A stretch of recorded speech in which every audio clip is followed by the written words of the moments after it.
ಆತ್ಮೀಯ H16 news ಅರ್ಥಾತ್ ಹೇ ಸಿದ್ದರಾಮಯ್ಯ ಸ್ವಾಗತ. ನಾನು ನಿಮ್ಮವ MI ಅಥವಾ ಮಲ್ಲಪ್ಪ ಜೋದವರ. ಆತ್ಮೀಯರೇ, ನಮ್ಮ ಪ್ರಹ್ಲಾದ್ ಜೋಶಿ ಅವರು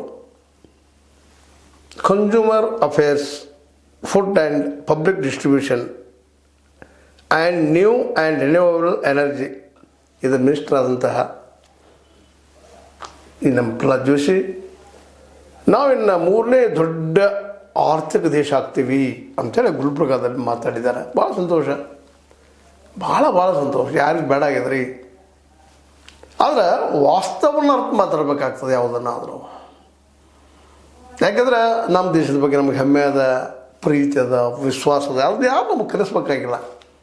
ನಮ್ಮ ದೇಶ ದೊಡ್ಡದಾದ್ರೆ ಯಾರಿಗೆ ಬೇಡ್ರಿ, ಅದು ಸುಳ್ಳು ಹೇಳಬಾರ್ದು ರೀತಿ, ಅದು ಸುಳ್ಳು ಹೇಳಬಾರ್ದು. ಯಾಕಂದ್ರೆ ನಾವು ನಮ್ಮ ಎಜುಕೇಷನ್ ಖರ್ಚು ಮಾಡೋದು ಕೇವಲ 2%. ಹೈಯರ್ ಎಜುಕೇಷನ್ ಅಂತ ಇಲ್ಲಂದ್ರೂ ಅಡ್ಡಿ ಇಲ್ಲ. ಇದು ಮನೆ AI ಬಂತು, ಆರ್ಟಿಫಿಷಿಯಲ್ ಇಂಟೆಲಿಜೆನ್ಸಿ, ಅದಕ್ಕಾಗಿ ಇಟ್ಟಿದ್ದು 20,000 ಕೋಟಿ ರೂಪಾಯಿ.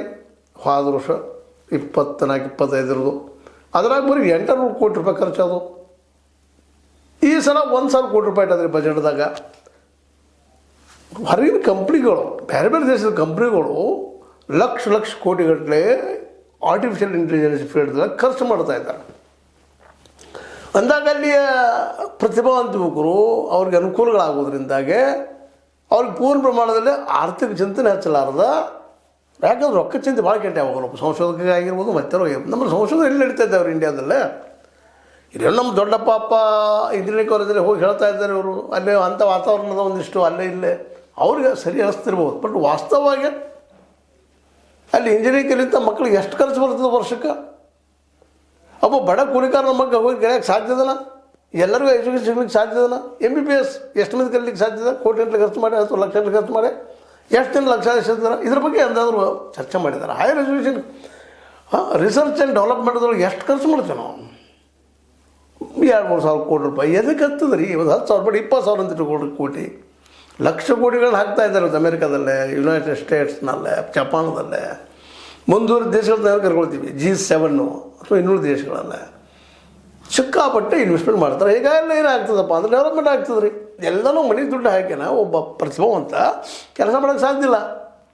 ಹೈಯರ್ ಎಜುಕೇಷನ್ ಅಂತ ಹೈಲಿ ಇಂಪಾಸಿಬಲ್. ಇವತ್ತು PhD ಮಾಡೋದಕ್ಕೆ ಸಹಿತ ಅವಕಾಶಗಳು ಸಿಗ್ತಾ ಇಲ್ಲ ಮಕ್ಕಳಿಗೆ. ಇವತ್ತು ನೋಡ್ರಿ 50,000 ಲಕ್ಷ ಖರ್ಚು ಬರ್ತದೆ ಪ್ರತಿ ವರ್ಷ.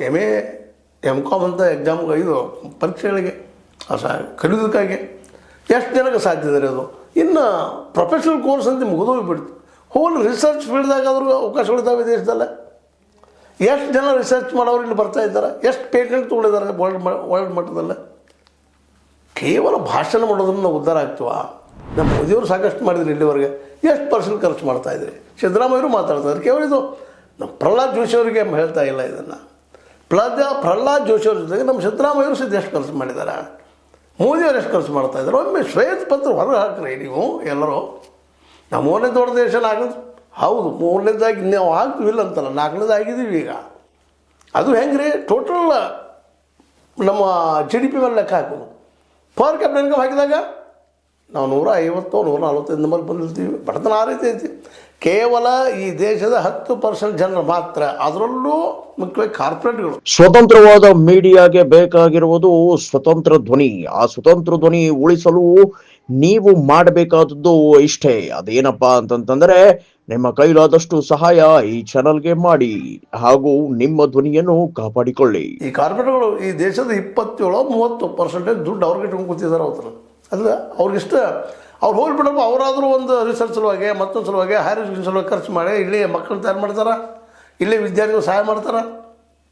ಇಲ್ಲ, ವಿಶ್ವಗುರು ಅಂತ ಹೇಳ್ಕೊಳ್ತಾ ಇದ್ದೀವಿ. ಎಷ್ಟು ಜನ ಅಮೇರಿಕದವರು, ಯುನೈಟೆಡ್ ಸ್ಟೇಟ್ಸ್ದವರು, ರಷ್ಯಾದವರು, ಚೈನಾದವರು ನಮ್ಮಲ್ಲಿ ಬಂದು ಕಲಿತಾ ಇದ್ದಾರೆ. ಇವತ್ತು ಎಷ್ಟು ರಿಸರ್ಚ್ ಮಾಡ್ತಾ ಇದ್ದಾರೆ. ಇದ್ದ ಮಕ್ಕಳಿಗೆ ರಿಸರ್ಚ್ ಮಾಡಲಿಕ್ಕೆ ಆಗ್ತಾಯಿಲ್ಲ ಸೈಂಟಿಫಿಕ್ಕಾಗಿ, ಸೈನ್ಸ್ ಫೀಲ್ಡ್ದಲ್ಲ. ಮತ್ತಂದಾಗ ನಾವು 3ನೇ ನಂಬರು, 2ನೇ ನಂಬರು, 1ನೇ ನಂಬರು ಬರೀ ಹೇಳಿರಲ್ಲ. ಟೋಟಲ್ ಬಜೆಟ್ದಾಗ ನಾವು ಅಷ್ಟು ಗಳಿಸಿರ್ಬೋದಿಲ್ಲ ಅಂತಾರೆ. ಜಪಾನ್ ಮೀರಿರ್ಬೋದು. ಆದರೆ ಜಪಾನದ ಜೀವನ ಮಟ್ಟ ನಮ್ಮಲ್ಲಿ ಅದೇನು ರೀ?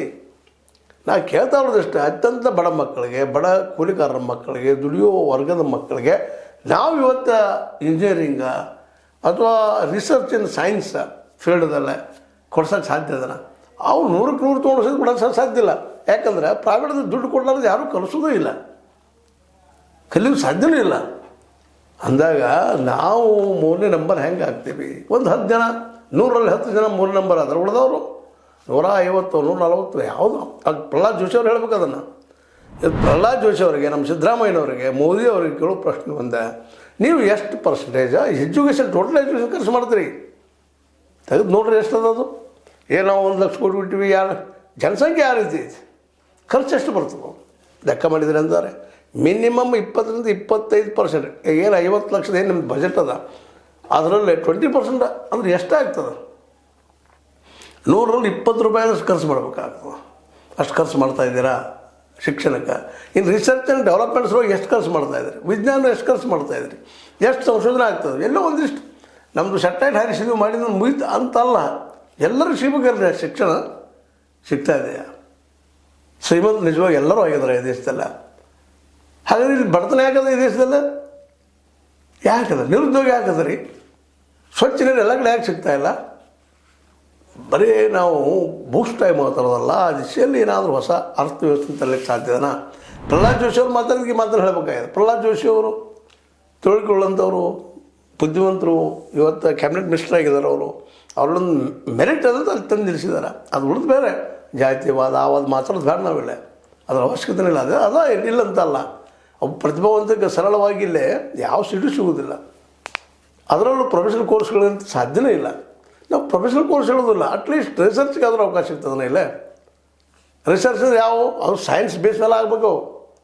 ಸೊ ಕಾಮರ್ಸಲ್ಲಿ ಅವು ಇದ್ದಾವಿಲ್ಲ ಅಂತಲ್ಲ, ಕಾಮರ್ಸ್ ಆಗಿರ್ಬೋದು ಆರ್ಟ್ಸಲ್ಲಿ ಆಗಿರ್ಬೋದು ಇರಲಿ.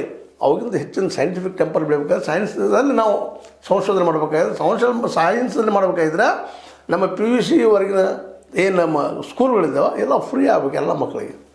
ಅಂದಾಗ ಎಲ್ಲ ಕಡೆಯಿಂದ ಪ್ರತಿಭಾವಂತ ಮಕ್ಕಳು ಅಲ್ಲಿ ಬರಲಿಕ್ಕೆ ಸಾಧ್ಯದ.